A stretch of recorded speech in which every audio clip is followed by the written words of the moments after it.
The Goose Who Tried to Keep the Summer. An old wild goose had a thick coat of white feathers. He wore orange-colored boots, and his bill was like a trumpet. When he called, honk, honk, honk. That was the signal for the others. He flew at their head, and the rest followed. One line on one side, and one line on the other. Over the woods and the waters, everyone looked for the old wild goose in the fall. Honk, honk, honk. That was the wild goose telling them to get ready for the winter. He knew they waited for him. He lived in the marsh with trees, and it was comfortable. A robin stayed in those trees all winter, and he sang proudly about it. "Why do I travel to go south?" the old wild goose thought to himself. "The weather here will not grow cold if I stay. Honk, honk. I shall not migrate this fall, and then we shall see what will happen. Very likely I shall keep the summer."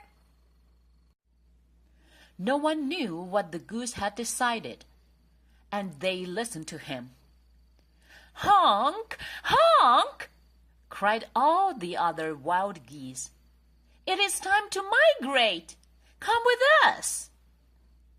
"Honk, honk, honk!" cried the old wild goose from the sheltered marsh where he did not know what was going on. "I am not flying south this year. I am staying north to keep the summer." "Honk, honk! What a terrible time it will be!" cried all the other geese. Then they selected a wise young goose. They made him their leader. They went south with a new leader. Soon winter came.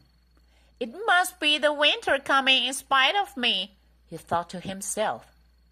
"It seems that I have not kept him away after all. I shall die. What shall I do?" Then a sunbeam, that was still strong enough to help a little, heard the faint cries of the old wild goose and was sorry for him. She melted the ice so that the goose could pull out his feet, first one and then the other. She stood for a moment in the winter's path as the goose rose and stretched his wings, and then started south. The chilly air was like a blast on his head. He was obliged to fly slowly. He called loudly as he went. "Honk, honk! Here I am! I fly to tell you that the winter is coming." He looked down at the woods and the fields and the waters. How strange! They had known it. They had not waited for the call of the old wild goose.